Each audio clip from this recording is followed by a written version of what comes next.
আসসালামু আলাইকুম। 18 বাংলার গ্রামগঞ্জের খবরে সবাইকে স্বাগত জানাচ্ছি। আমি ভাবনা আহমেদ। শুরুতেই বিআরবি কেবল সংবাদ শিরোনাম। বৃষ্টি ও পাহাড়ি ঢলে চট্টগ্রাম কক্সবাজার সহ পার্বত্য অঞ্চল প্লাবিত, সড়ক রেল বিমান চলাচল ব্যাহত, সাজেকে আটকে পড়েছে পর্যটকরা, নিহত অন্তত 9। প্রবল বর্ষণে তলিয়ে গেছে পার্বত্য জেলার অধিকাংশ শিক্ষা প্রতিষ্ঠান, চট্টগ্রাম বোর্ডের আজকের এইচএসসি পরীক্ষা স্থগিত করেছে শিক্ষা বোর্ড। পটুয়াখালীর কুয়াকাটা সংলগ্ন বঙ্গোপসাগরে ঝড়ো হাওয়া এবং উত্তাল ঢেউয়ে 3টি মাছ ধরার ট্রলার ডুবি, অন্তত 13 জেলে নিখোঁজ। শুনছিলেন বিআরবি কেবল সংবাদ শিরোনাম, এবারে বিস্তারিত। ভারী বর্ষণ ও পাহাড়ি ঢলে দেশের দক্ষিণ পূর্বাঞ্চলের বন্যা পরিস্থিতির আরও অবনতি হয়েছে। চট্টগ্রাম, কক্সবাজার ও 3 পার্বত্য জেলার বিস্তীর্ণ নিম্নাঞ্চল প্লাবিত হওয়ায় সড়ক, রেল ও বিমান যোগাযোগ ব্যাহত হচ্ছে। ভারী বৃষ্টিতে চট্টগ্রামের শিশুসহ 4 জন নিহত হয়েছে। কক্সবাজারের রোহিঙ্গা ক্যাম্পে পাহাড় ধসে মারা গেছে 5 জন। দুর্যোগে লাখো মানুষ পানিবন্দী ও ঝুঁকির মধ্যে রয়েছে। বিভিন্ন স্কুলে আশ্রয় নিয়েছে কয়েকশো পরিবার। জাহিদুল আলমের রিপোর্টে বিস্তারিত। টানা 2 দিনের অতি ভারী বর্ষণে দুর্যোগের জনপদে পরিণত হয়েছে চট্টগ্রাম, কক্সবাজার ও পার্বত্য চট্টগ্রাম। কোথাও পাহাড় ধস, কোথাও আকস্মিক বন্যা আর রেকর্ড বৃষ্টিপাতে স্থবির হয়ে পড়েছে জনজীবন। প্রাণহানির পাশাপাশি বিচ্ছিন্ন হয়ে গেছে সড়ক, রেল ও আকাশ যোগাযোগ। চট্টগ্রামে 42 বছরের মধ্যে সর্বোচ্চ বৃষ্টিপাত রেকর্ড করেছে আবহাওয়া অধিদপ্তর।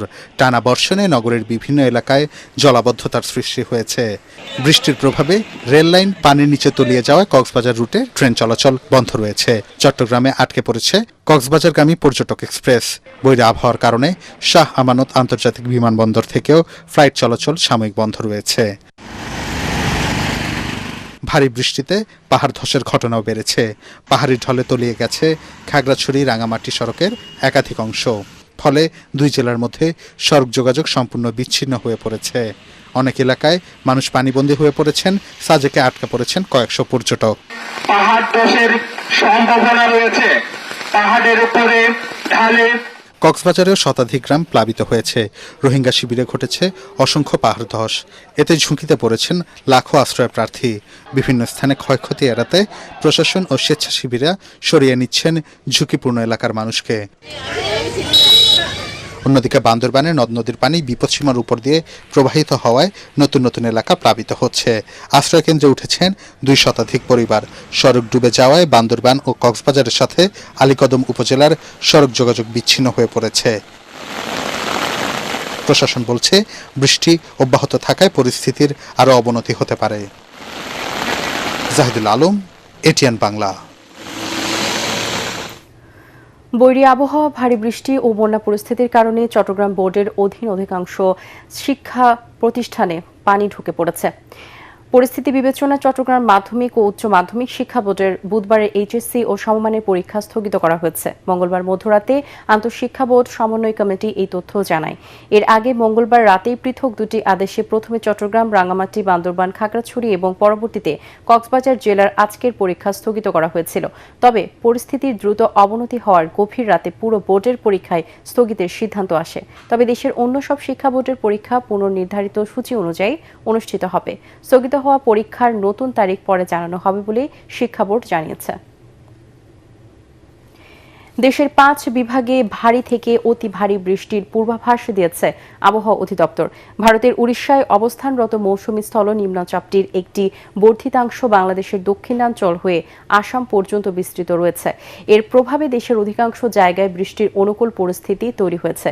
এর জেরে চট্টগ্রাম, কক্সবাজার, মোংলা ও পায়রা সমুদ্র বন্দর সমূহে 3 নম্বর স্থানীয় সতর্ক সংকেত দেখিয়ে যেতে বলা হয়েছে। আবহাওয়া অফিসের তথ্য অনুযায়ী রংপুর, ময়মনসিংহ, বরিশাল, চট্টগ্রাম ও সিলেট বিভাগের অধিকাংশ জায়গায় এবং রাজশাহী, ঢাকা ও খুলনা বিভাগের অনেক জায়গায় অস্থায়ীভাবে দমকা হাওয়া ও বিদ্যুৎ চমকানো সহ হালকা থেকে মাঝারি ধরনের বৃষ্টি বা বজ্রবৃষ্টি হতে পারে। একই সঙ্গে দেশের কোথাও কোথাও ভারী থেকে অতি ভারী বর্ষণের সম্ভাবনা রয়েছে। কালকে বৃষ্টিপাতের তীব্রতা ঢাকায় একটু কম থাকবে, কিন্তু 10 এবং 11 তারিখে আবার ঢাকায় বৃষ্টিপাতের তীব্রতা বাড়তে পারে। তাছাড়া খুলনা, বরিশাল, চট্টগ্রাম, সিলেট, ময়মনসিংহ এবং রংপুর বিভাগের কোথাও কোথাও ভারী থেকে অতি ভারী বৃষ্টিপাত হতে পারে এবং এই বৃষ্টিপাত আরও 2 থেকে 3 দিন অব্যাহত থাকতে পারে। পটুয়াখালীর কুয়াকাটা সংলগ্ন বঙ্গোপসাগরে নিম্ন ও লঘু চাপের প্রভাবে ঝড়ো হাওয়া এবং উত্তাল ঢেউয়ে গত 3 দিনে 3টি মাছ ধরার ট্রলার ডুবে গেছে। এই ঘটনায় অন্তত 13 জন জেলে নিখোঁজ রয়েছেন। এছাড়া আরও অন্তত 5টি ট্রলার ক্ষতিগ্রস্ত হয়েছে। মহিপুর মৎস্য আড়ত মালিক সমিতির ভারপ্রাপ্ত সভাপতি রাজু আহমেদ রাজা বিষয়টি নিশ্চিত করেছেন। নিখোঁজ জেলেদের উদ্ধারে কোস্টগার্ড অভিযান চালাচ্ছে বলে জানিয়েছেন কলাপাড়ার সিনিয়র উপজেলা মৎস্য কর্মকর্তা অপু সাহা। বিশ্বকাপে মিশরের বিপক্ষে রুদ্ধশ্বাস 3-2 গোলের জয়ে শেষে 8 নিশ্চিত করেছে আর্জেন্টিনা। দলের এই জয়ে জামালপুরে উচ্ছ্বাসে ফেটে পড়েন আর্জেন্টিনার সমর্থকরা। জয় নিশ্চিত হওয়ার সঙ্গে সঙ্গে শহরের প্রধান সড়ক সহ বিভিন্ন অলিগলিতে নেমে আসেন শত শত সমর্থক। কারো হাতে ছিল আর্জেন্টিনার পতাকা, কেউ মোটরসাইকেলে শোভাযাত্রায় অংশ নেন। আনন্দ উল্লাসে মুখর হয়ে ওঠে পুরো শহর। এ সময় সমর্থকদের কণ্ঠে বরাবর ধ্বনিত হয় মেসি মেসি। বিশ্বকাপে আর্জেন্টিনার এগিয়ে যাওয়ার এই যাত্রা অব্যাহত থাকবে এবং শিরোপাও জিতবে এমন প্রত্যাশাই তাদের। কুমিল্লায় আর্জেন্টিনা মিশরের ফুটবল ম্যাচ চলাকালে কথা কাটাকাটির জের ধরে সংঘর্ষে এক ব্রাজিল সমর্থক নিহত হয়েছেন। গতরাত 10:30টার দিকে কুমিল্লা আদর্শ সদর উপজেলার কোটবাড়ি বিশ্বরোড সংলগ্ন উত্তর দুর্গাপুর ইউনিয়নের ধনপুর এলাকায় এই ঘটনা ঘটে। পুলিশ জানায়, খেলায় আর্জেন্টিনা প্রথম গোল হজম করলে ব্রাজিল সমর্থক শরীফুল উল্লাস ও আর্জেন্টিনা সমর্থকদের কটাক্ষ করেন। এ সময় তিনি মারধরের শিকার হন। পরে হাসপাতালে তার মৃত্যু হয়। নিহত শরীফুল ইসলাম নীলফামারীর জলঢাকা উপজেলার উত্তর চোরাঙ্গা এলাকার মতিউর রহমানের ছেলে। দীর্ঘ 72 বছর পর বিশ্বকাপের কোয়ার্টার ফাইনালে উঠেছে সুইজারল্যান্ড। ভ্যাঙ্কুভারে টাই ব্রেকারে কলম্বিয়াকে 4-3 গোলে হারিয়ে ইতিহাস গড়ল সুইসরা। নির্ধারিত অতিরিক্ত সময়ে দুই দলের শ্বাসরুদ্ধকর লড়াইটি গোলশূন্যভাবে শেষ হয়েছিল। সেমিতে উঠার লড়াইয়ে সুইজারল্যান্ডের প্রতিপক্ষ বিশ্ব চ্যাম্পিয়ন আর্জেন্টিনা। চূড়ান্ত হয়েছে বিশ্বকাপের রোমাঞ্চকর কোয়ার্টার ফাইনালের সূচি।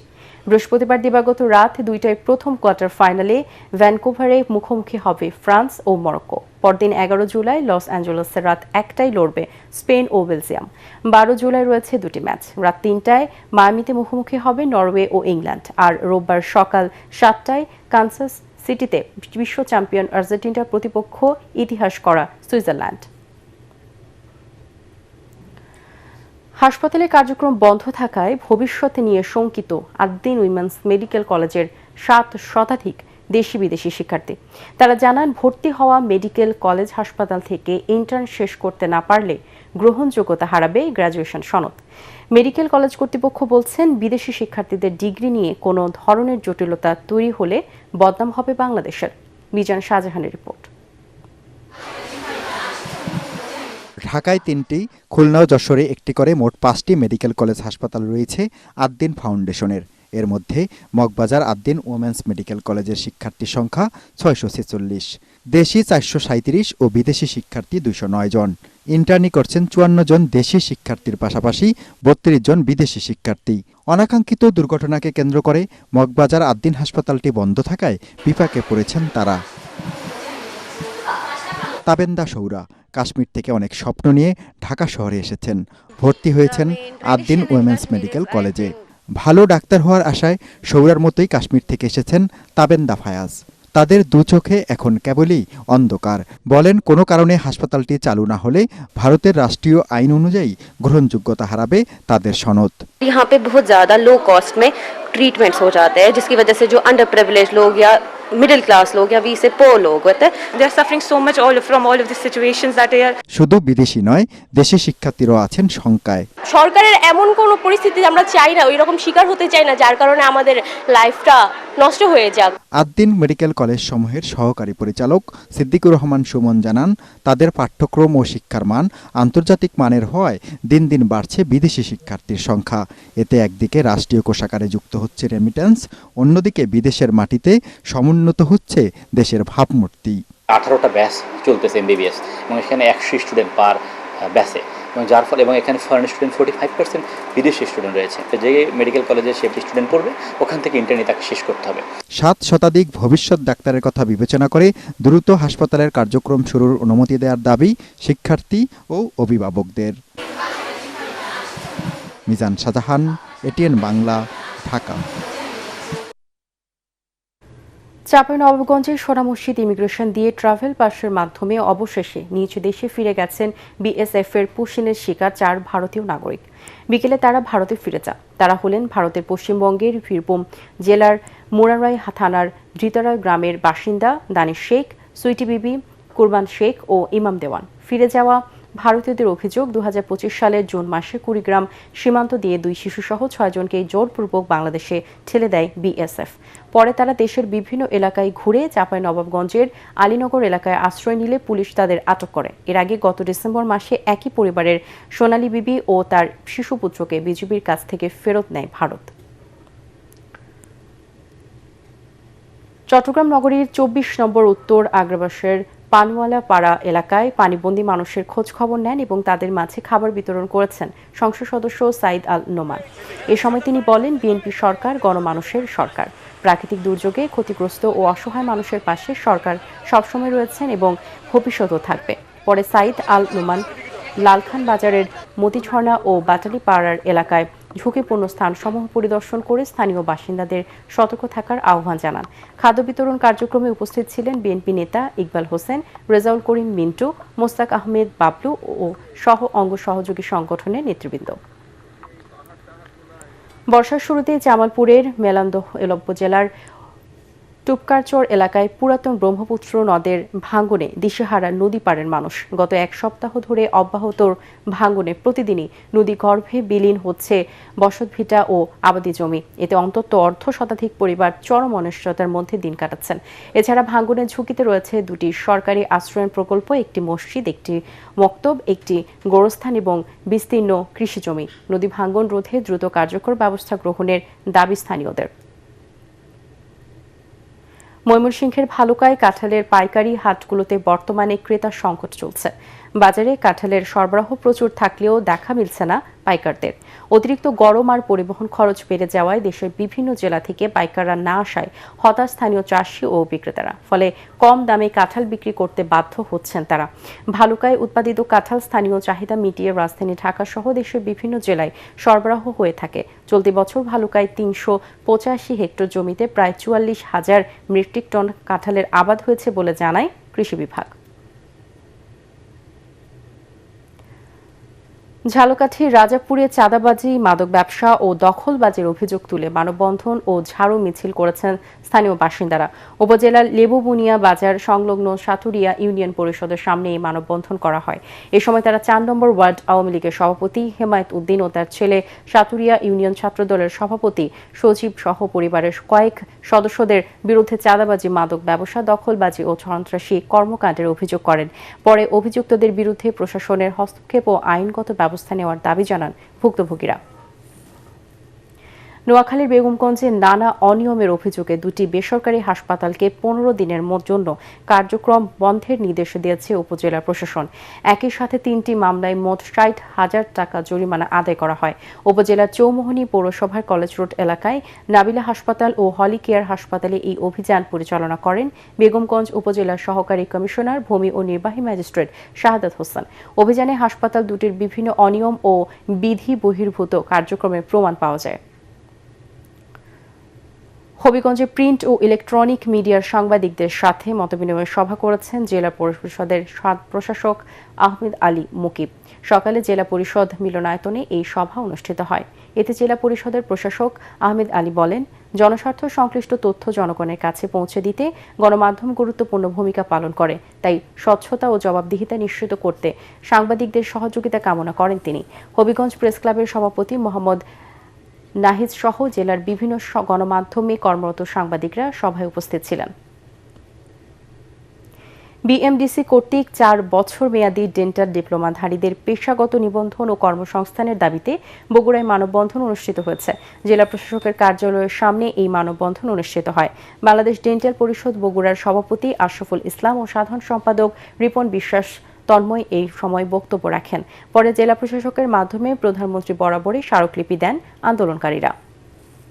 গাইবান্ধা জেলায় ট্রেডিং কর্পোরেশন অব বাংলাদেশ টিসিবির ডিলারদের পুনর্নবায়ন বন্ধ রাখার নির্দেশনা প্রত্যাহারের দাবিতে মানববন্ধন অনুষ্ঠিত হয়েছে। জেলা প্রশাসকের কার্যালয় চত্বরে জেলা টিসিবি ডিলার বাঁচাও আন্দোলনের উদ্যোগে এই মানববন্ধন অনুষ্ঠিত হয়। মানববন্ধন শেষে জেলা প্রশাসকের মাধ্যমে প্রধানমন্ত্রী বরাবরে স্মারকলিপি দেওয়া হয়। পরবর্তী সংবাদ দেখার আমন্ত্রণ জানিয়ে এখনকার মতো শেষ করছি এটিএন বাংলার সংবাদ। ইউটিউবে দেখতে ব্রাউজ করুন youtube/ATN বাংলা নিউজ। ধন্যবাদ সবাইকে।